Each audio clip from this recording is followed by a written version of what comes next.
Привет! Днес ще представя под формата на кратка пресконференция проблемите в българската адвокатура, които не са от вчера. Те са с много дълъг давностен срок и доколкото ме познават колеги от адвокатската колегия и не само, аз отдавна съм съпричастен към тази проблематика, а освен това съм и председател на една работна група, всъщност то няма друга работна група към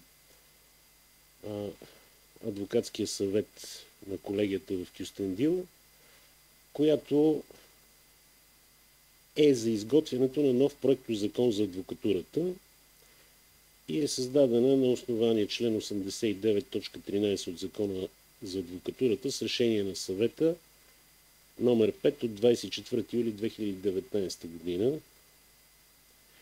В тази работна група сме 5 колеги. Събирали сме се нееднократно, но в момента ние сме изчерпани не заради друго, а заради това, защото Висшия адвокатски съвет, т.е. самата адвокатура, не изпълнява решенията на Общото събрание на делегатите от страната. Това е Висшия форум. Образно казано, това е парламента на адвокатурата. Ако мога да ползвам такава аналогия, а самия Висш адвокатски съвет, това е изпълнителният орган на адвокатурата. И той във всички случаи трябва да се съобразява с нееднократните решения на Общото събрание на адвокатите от страната. Тази година 5 колеги ще представляват. Конкретният повод е, че утре и други ден ще има Общо събрание на адвокатите от страната и адвокатска колегия Кюстендил, съобразно броя на вписаните адвокати, е излъчила 5 делегати.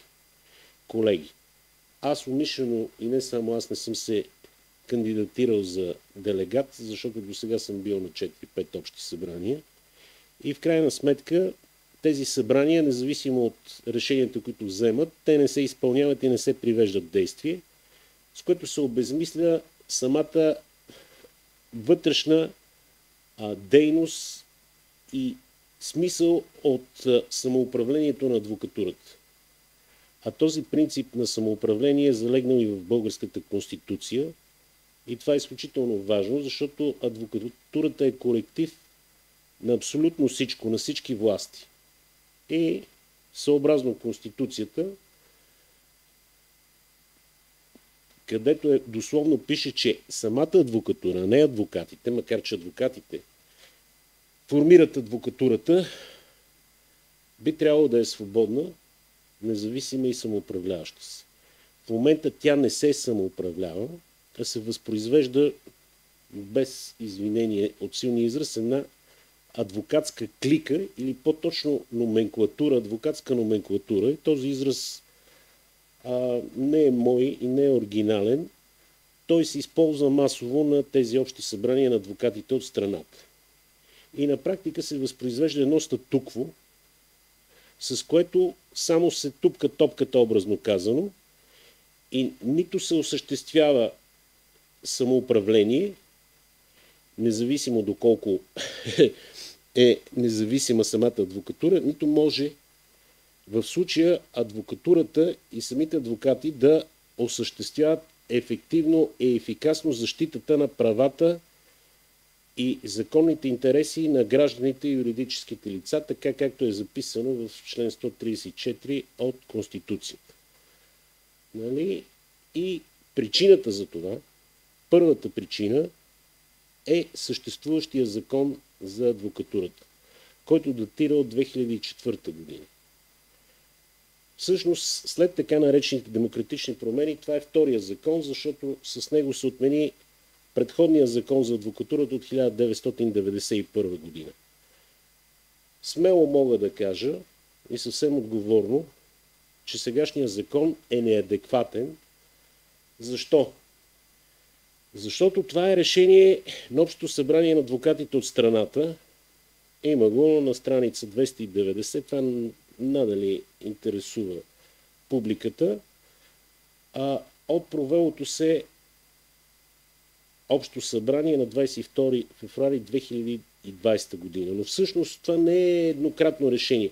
Непрестанно давността от почти 10 години непрекъснато се възпроизвеждат едни и същи решения на това общо събрание на адвокатите от страната, да се задължи да се изготви нов проект, всъщност да предприеме действия Висшия адвокатски съвет по изготвянето и внасянето в Народното събрание, независимо как, защото Висшия адвокатски съвет няма право на законодателна инициатива, но има достатъчно адвокати, които са депутати. Същевременно има депутати, които са ангажирани, адвокатурата открита, с каузата на адвокатурата и във всички случаи един такъв законопроект ще се намери кой да го припознае и съответно да го депозира в деловодството на Народното събрание на вниманието в законодателния процес за приемането на нов, както се изразило Общото събрание от стенограмата, модерен закон за адвокатурата.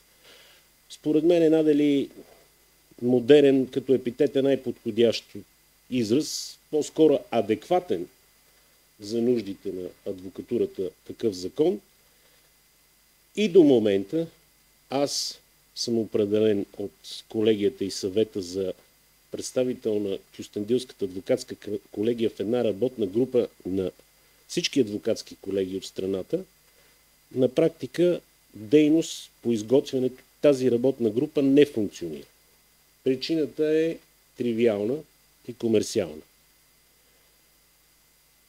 Както вече казах, в Висшия адвокатски съвет и въобще точно в Висшия адвокатски съвет най-вече е овладяно доста време от една клика, от едно лоби, и това не е тайна, това е, така да се каже, публична информация, която е селектирана и се върти около колежката Валя Гигова.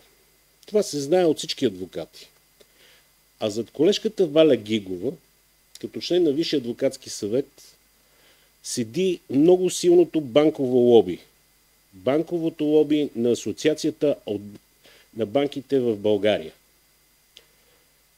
Тоест, действащия закон за адвокатурата изцяло обслужва възпроизводството, статуквото и невъзможността адвокатурата да изпълнява конституционното си призвание. Защо? Защото закона от 20 години, който е в сила тази година, вече направи 20 години, действащия закон за адвокатурата е прият и влиза в сила в средата на 2004 година, сега сме 2025 година, на практика не се изпълнява от органите, висшите органи на адвокатурата. Най-малкото защото има императивна норма, която гласи, че минимум броя на колегиите е точно толкова, колкото е броя на окръжните съдилища в страната. Броя на окръжните съдилища в страната заедно с Софийски градски съд е 28, броя на адвокатските колегии 27.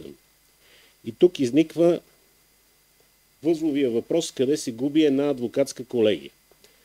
Тази адвокатска колегия, доколкото има информация, доколкото аз съм запознат, такава се е конституирала.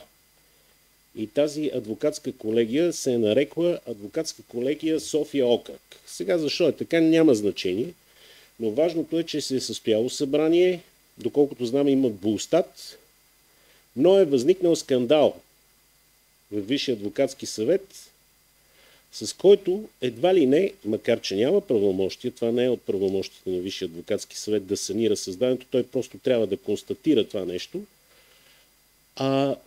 тази колегия все още е недействаща, не функционираща. Не мога де-факто да кажа какво е положението, тъй като не съм запознат, но със сигурност 20 години и този лош закон, но трябва да се спазва за адвокатурата, не се изпълнява от самата адвокатура в лицето на Висшия адвокатски съвет, което е, меко казано, безобразие.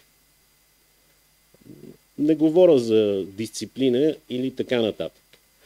Отделно от това, огромен проблем при представителството на колегите е това, че Софийската адвокатска колегия се състои от близо 6000 адвоката. Броя на адвокатите не мога да претендирам за точна бройка. В България е близо 14 000. Това значи, че в една адвокатска колегия е съсредоточен между 40 и 50% от общия брой на вписаните адвокати, което изцяло деформира представителството на малките колегии по региони. И не само.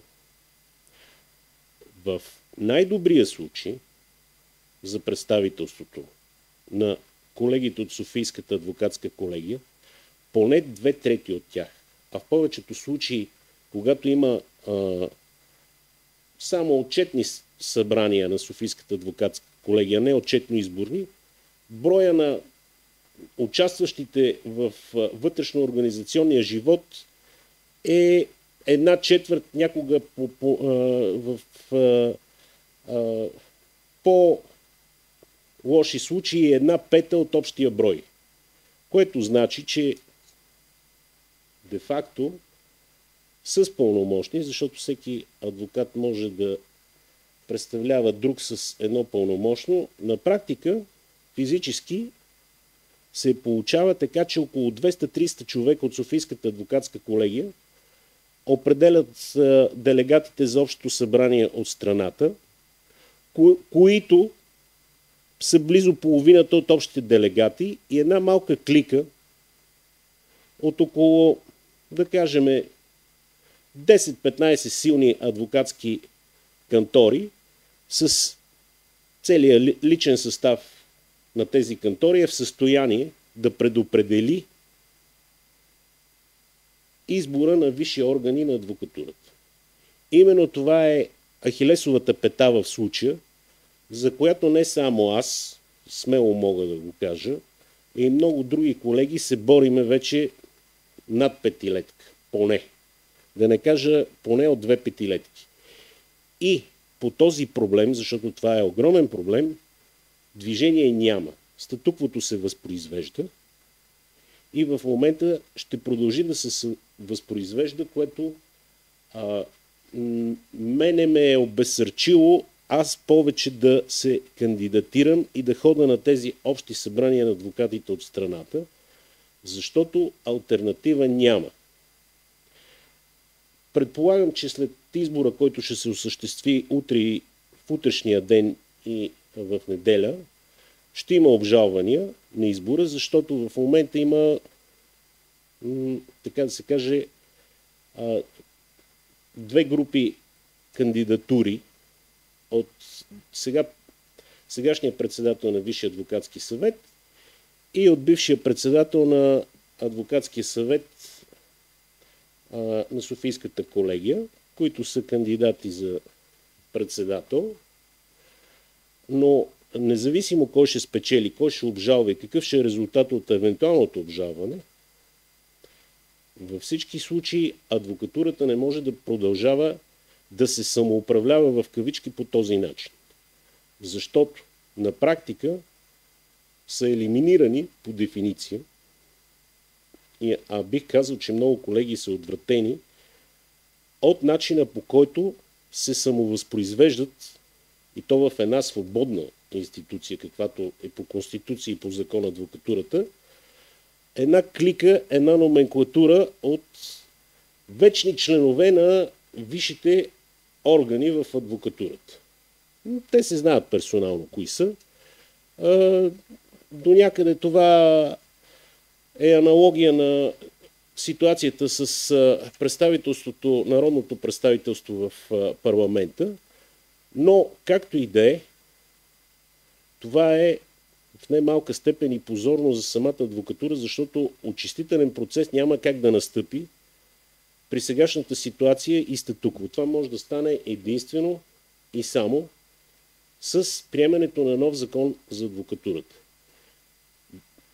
предложения под формата на ЗИДове, закон за изменение и допълнение или само за изменение, или само за допълнение на закона за адвокатурата действащия, това са палиативи и до нищо няма да доведат.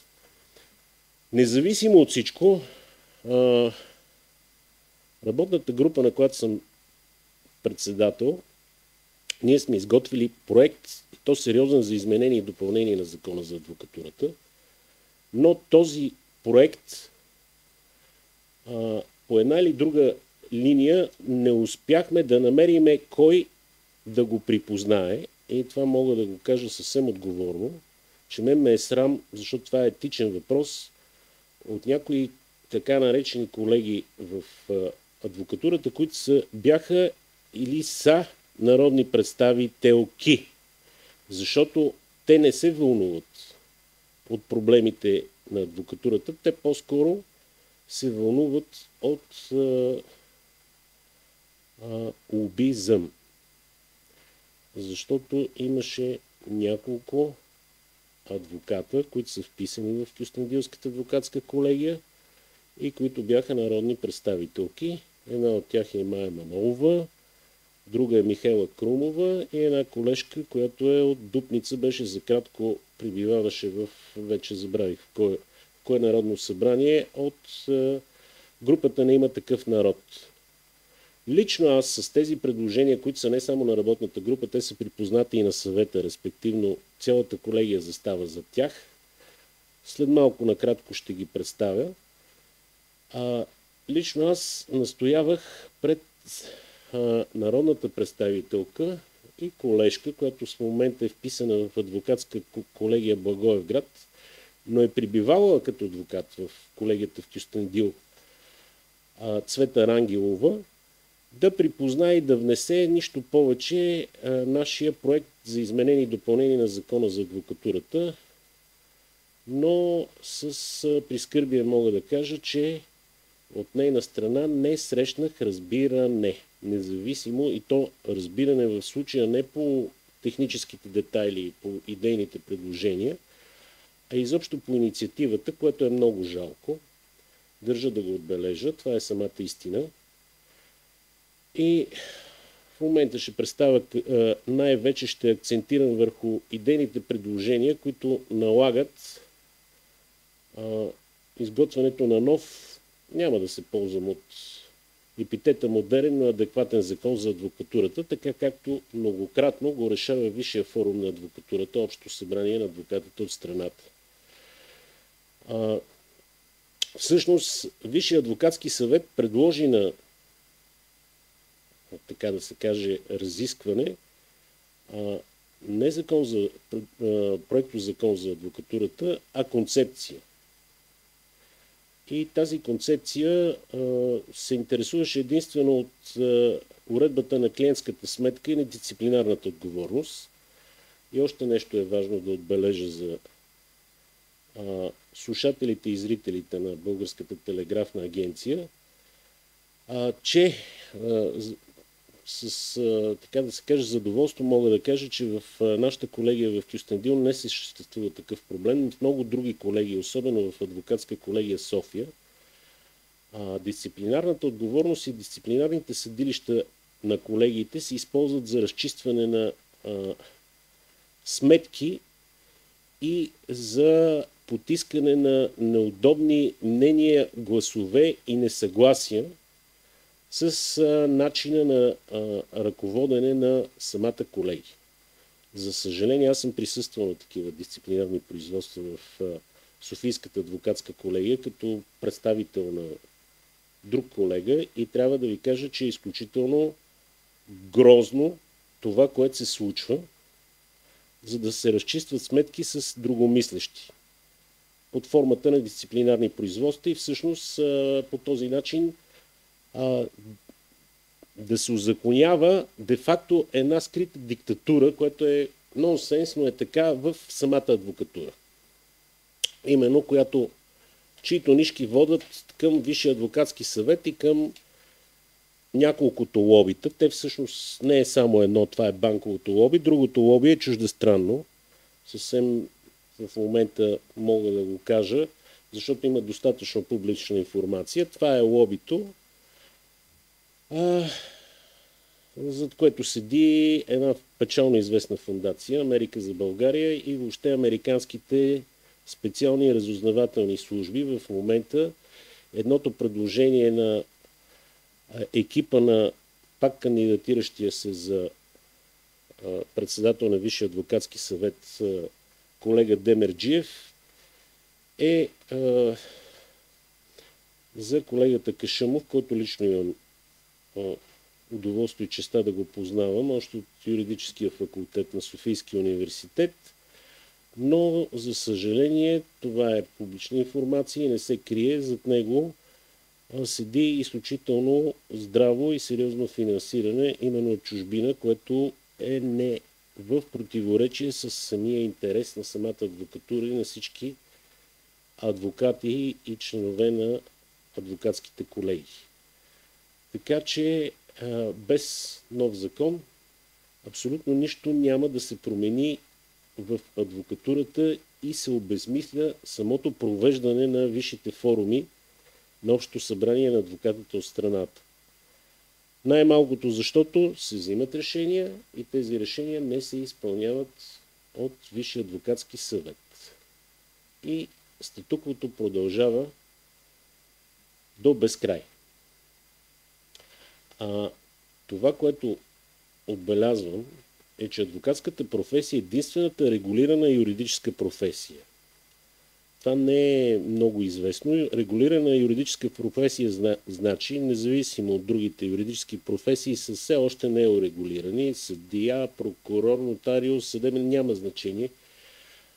И за разлика от всички останали юридически професии, което значи в световен план, че е от изключителна обществена значимост и такава за живота и здравето на хората, което налага при упражняването й да се изисква притежаването на специфична професионална квалификация, правоспособност и членство, призната от държавата професионална организация.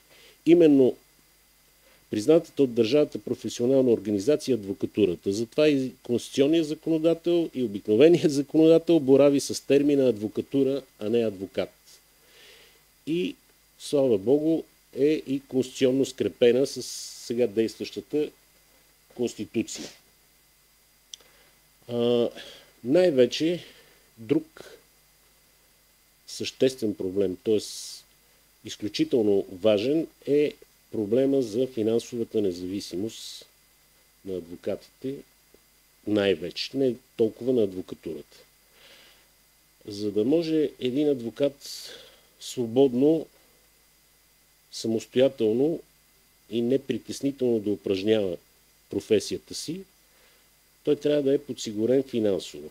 В всички останали държави, аналогично, примерно ще дам Германия, където съм абсолютно сигурен в това, което ще кажа, близо 50% от финансирането, Германия все пак е богата държава, независимо дали е в Г7, Г20, това е относително, но близо 50% от приходите на адвокатите се формират от обществени фондове. За разлика от България, която дали е най-бедна или не е най-бедна в Европейския съюз е спорно, но тук държавата въобще е загърбила финансирането от специални фондове на адвокатите и адвокатурата. И моето лично мнение е, че това е политика, която е умишлена, а не е просто от неглижираност.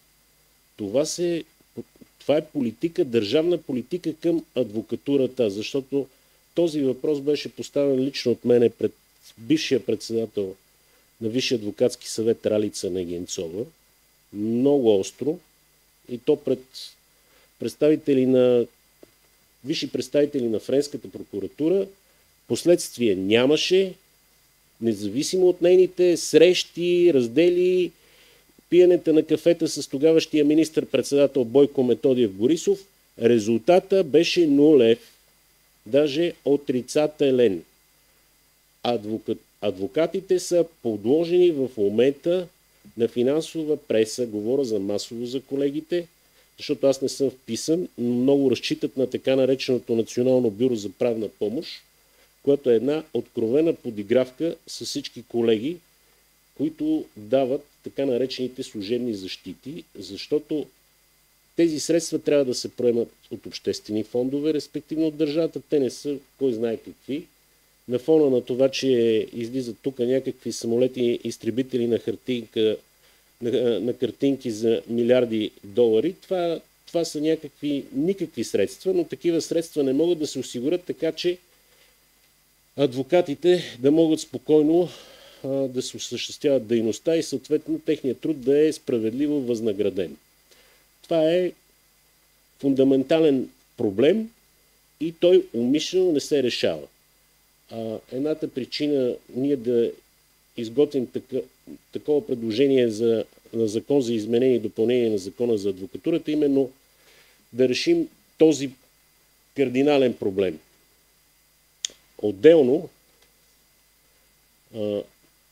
задължително, според нас, адвокатурата трябва да има, независимо под каква форма, участие в законодателния процес. В момента нивото на законодателството е под всякаква критика, а включително и да осъществява подпомагане, независимо под каква форма, при изготвянето на нормативни актове и на местно ниво.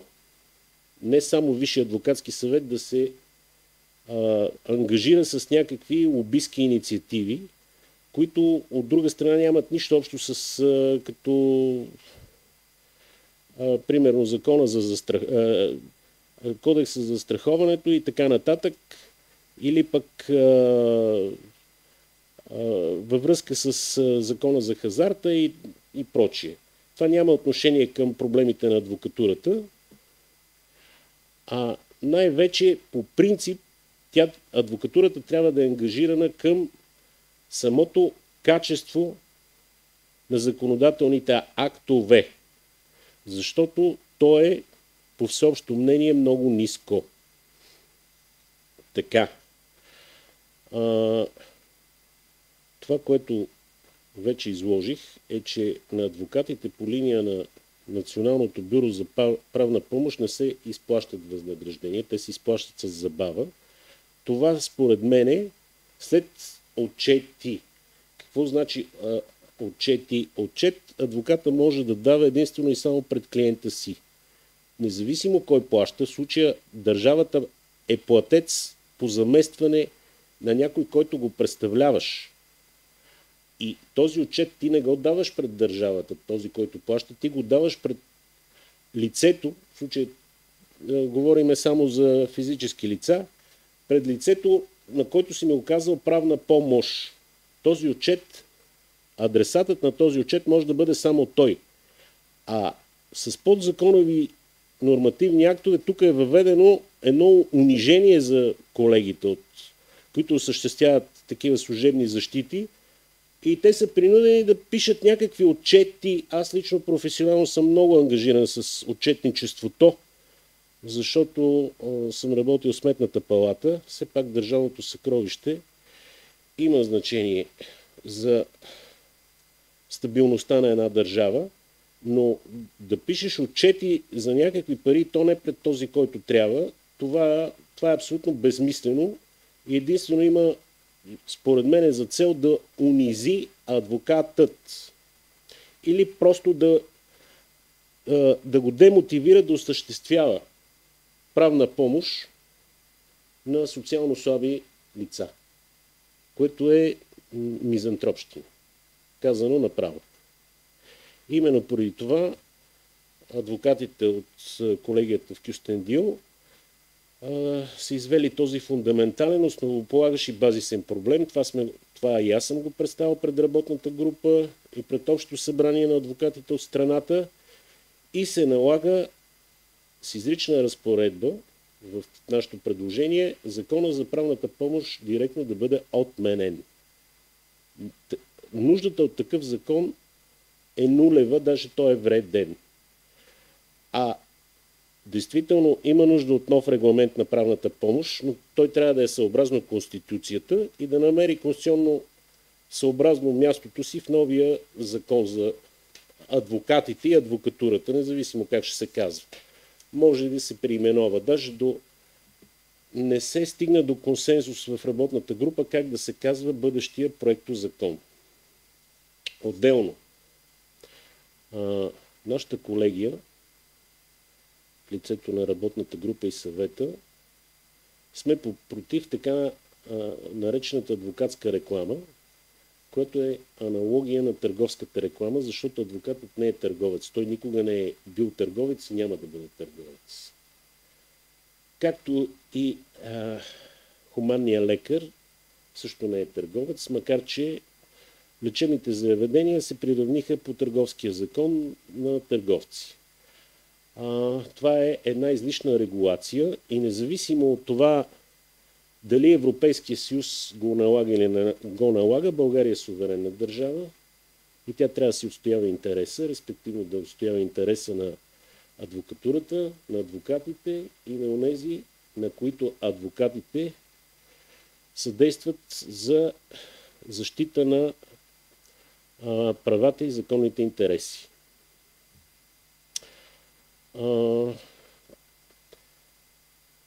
Отделно в предложената концепция ние искаме да се въведат принципи, които са адекватни за една модерна или адвокатура, а именно професионална колегиална солидарност, което значи, че колеги, които не са отписани, но не практикуват, но са народни представители, никога не трябва да остават неангажирани към проблемите на самата адвокатура и към упражняването на адвокатската професия. Включително в случая дадох пример, че колежката, примерно, от адвокатска колегия Благоевград и народен представител от политическа партия Възраждане, Цвета Рангелова, нема доблестта да се ангажира с внасянето, припознаването на нашия законопроект за изменение и допълнение на закона за адвокатурата. Именно един такъв принцип на професионална колегиална солидарност, който би се въвел законодателството, закона за адвокатурата, би свършил идеална работа, защото това е въпрос и на етика.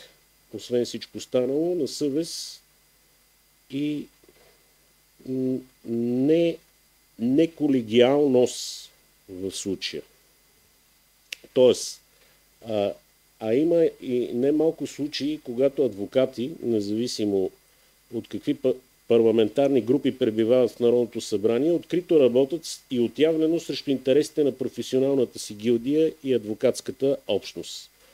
Аз вече дадох един такъв пример, който бившия народен представител Мая Манолова и омбудсман се опитваше да прокарва, макар че друг път не е било така, да прокарва определени законодателни изменения, които са отявлено не в интерес на професионалната гилдия и адвокатската общност, не само по мое скромно мнение.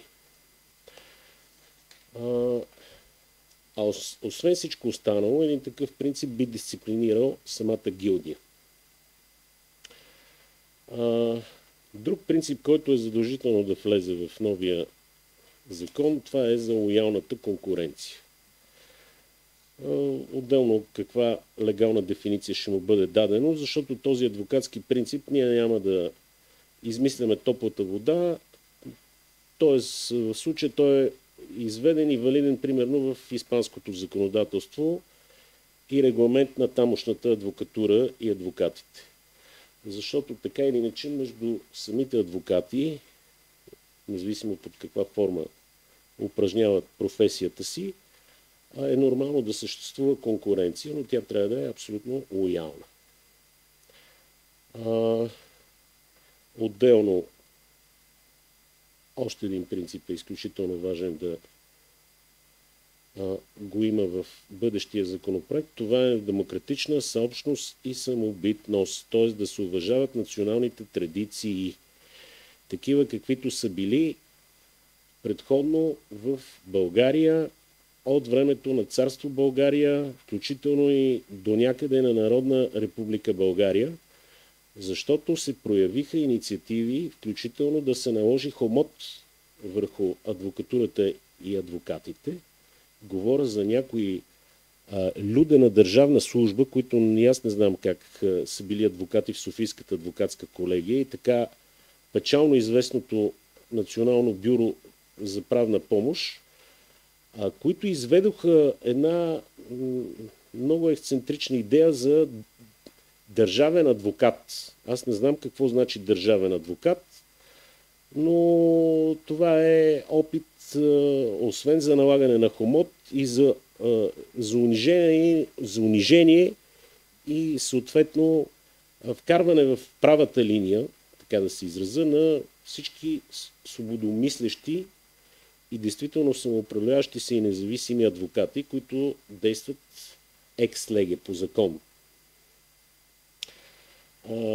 Отделно, това е нормално, да има един принцип за конституционен интегритет, защото Конституцията е върховен закон, а в много случаи това се пренебрегва, излизайки се с някакви решения на Съвета на Европейския съюз, както е за адвокатските възнаграждения. Те не са обвързващи за България. В случая това е някаква реклама. България във всеки един момент е свободна, тя е суверенна държава все още, даже включително и по Конституция, така че това аз не го решавам. Винаги България може да излезе и от военни блокове, какъвто е НАТО, включително и от Европейския съюз. Да не говориме за в момента за състоянието на този съюз и така нататък, така че в случая е важно да имаме конституционен интегритет на адвокатите, а не такъв към чужди служби, финансиране или лобита, независимо какви са банкови, застрахователни и така нататък. И последният принцип, който е важно да го има в бъдещия проектозакон, т.е. те са два. Това е правото на справедливо възнаграждение, аз вече го изтъкнах, и за постоянна професионална дейност. Много се спори и се изтъква, че броя на адвокатите, няма да засягам темата за юридическото образование и качеството на юридическото образование в случая, но броя на адвокатите в България бил несъразмерно висок. А това не е така. Броя на адвокатите към броя на населението в България е по-нисък от този в Германия.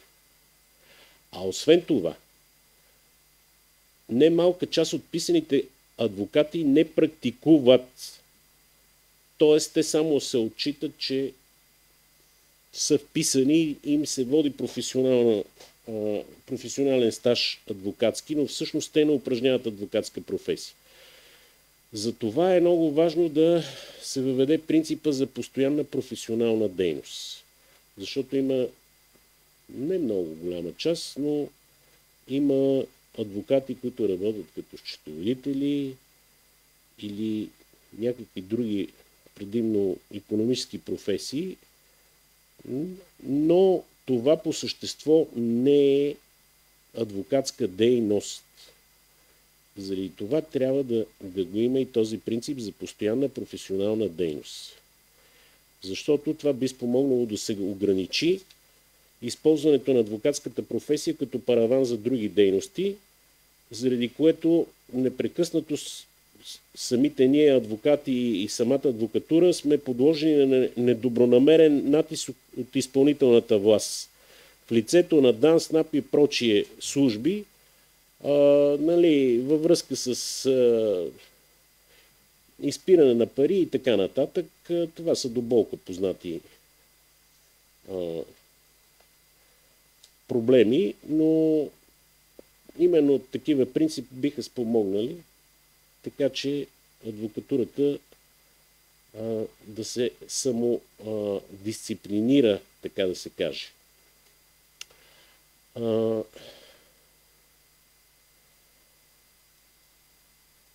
Важно е изключително да има коректно лично поведение към адвокатите и адвокатурата при упражняването на друга юридическа професия. В случая говоря за професиите, които осъществяват власт или са облечени във власт. Това са съдийската професия и прокурорската.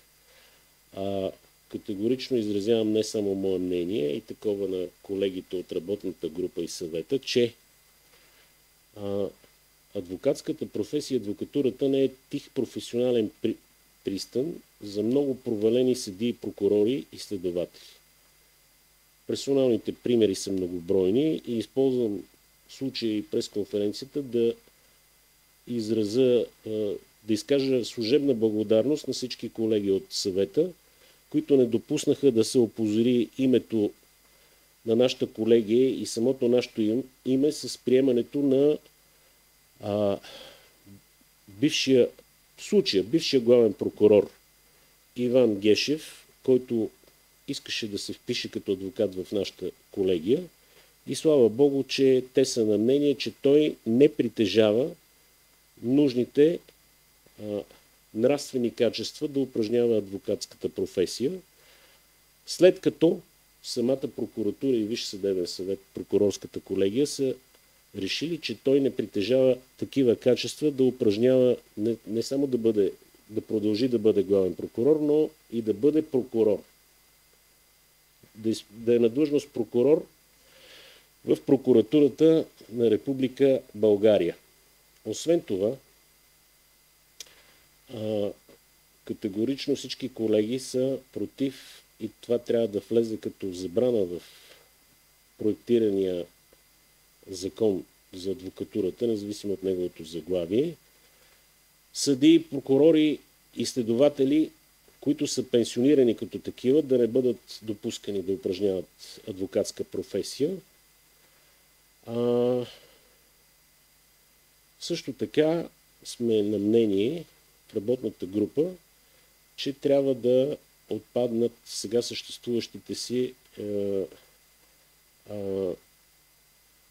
на общо основание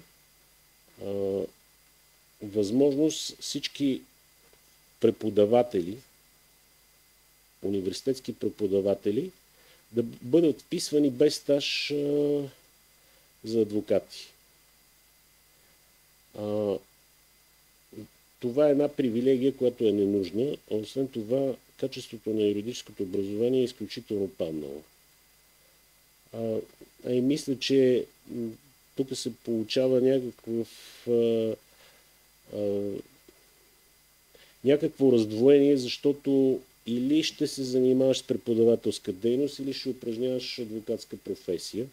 Не съм против университетските преподаватели, но те не трябва да ползват привилегии. Не само аз, а и колегите сме на това мнение. Отделното от това, задължителните професионални застраховки нямат място в Закона за адвокатурата. Това е лобизъм в полза на законодателите. Именно за това, за което говорих, че в Висшия адвокатски съвет има няколко лобита и едно от тях е застрахователното. Отделно в бъдещия закон за адвокатурата трябва да има нарочно вписване на адвокатите, заемащи висши публични длъжности,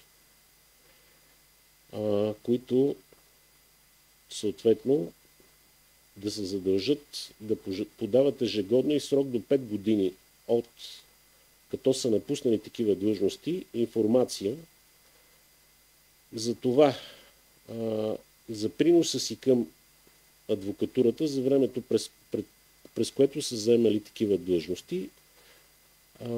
Това ще ги ангажира към самата кауза и към самата институция адвокатурата. И трябва да имаме принцип на реципрочност от международното право, включително държави, които отказват вписването в техните професионални организации на адвокатите, на български адвокати, които съответно тук упражняват дейност, съответно да им се забрани, независимо дали са членки на Европейския съюз или не, да имат ограничения, защото примерно в Германия има ограничения за практикуването на български адвокати. Това е недопустимо, това е унижение и несъобразяване с принципа на суверенитет. Още нещо, което е изключително важно и което подяжда адвокатурата и приходите към адвокатурата и всички колеги. Недопустимо е съществуването на длъжност юрисконсулт, това е юридическа професия в частния сектор. Юрисконсулти може да има само единствено в публичния сектор. Като какво се разбира под публичен сектор? Има си дефиниция легална в член 2 алинея 2 от Закона за финансовото управление и контрол в публичния сектор и не може да имат банки или независимо какви други субекти, отделни грамадни юридически отдели, защото това е флагрантно заобикаляне на Закона за адвокатурата. Нека който спори по въпроса да се запознае с практиката, включително в някои от щатите и в Съединените американски щати, защото по този начин се получава флагрантно заобикаляне на Закона за адвокатурата и облагодетелстване именно на такива субекти, като банки, застрахователи и прочи.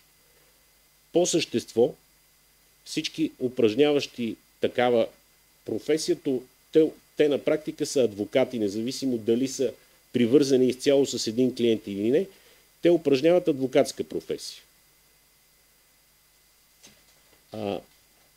Срещу този наш аргумент и идея и инициатива се възрази от кандидата за председател на Висшия адвокатски съвет Стефан Марчев, което считам, че е признак на лобизъм.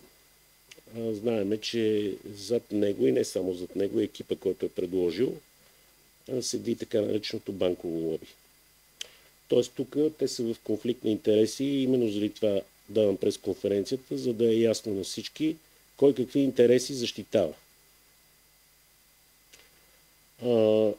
Отделно не е уместно санкциите, които са предвидени в Закона за адвокатурата за лица, които без да са вписани като адвокати, осъществяват адвокатска дейност, не би трябвало да има съдебен контрол, тъй като по Конституция адвокатурата е самоуправляваща се и независима.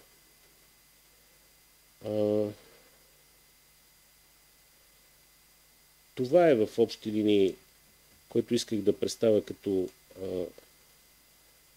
наша инициатива и кратък отчет на работната група, на която съм председател. И надявам се, затова и давам пресконференцията, все пак да има някакво раздвижване и промяна в обществените отношения във връзка с най-дългоочакваното изготвяне на нов законопроект за адвокатурата, независимо от неговото заглавие. И пожелавам успех на всички, които са се кандидатирали за членове на висшите адвокатски органи на адвокатурата, но с тъга отбелязвам, че при сегашното статукво де юре не очаквам нищо позитивно да се случи и с адвокатурата, и с колегите, които упражняват адвокатска професия, и с онези, които сме призвани по Конституция да защитаваме, да браниме техните права и законни интереси. И последно, само просто ми избяга от погледа, съвсем спокойно в България може да съществуват или в София може да съществуват и 10 колегии. Не е нормално една колегия да има 6000 адвоката. те не могат и да се познават. Нормалният брой на адвокатите в една колегия е толкова, колкото е този брой в Кюстендилската адвокатска колегия. В момента не мога да кажа точна цифра, но е над 200. При това положение най-малкото всички се познават, ежегодно се срещаме на форуми, докато броя на адвокатите в колегии, които надхвърлят 500, това не позволява осъществяването на принципа на самоуправлението. Но закона не възпрепятства създаването на нови колегии, примерно в София, в Пловдив и в Варна, но за 20 години даже действащия закон за адвокатурата не се изпълнява най-вече от Висшия адвокатски съвет. Заради това успех и дано статуквото да бъде най-накрая променено.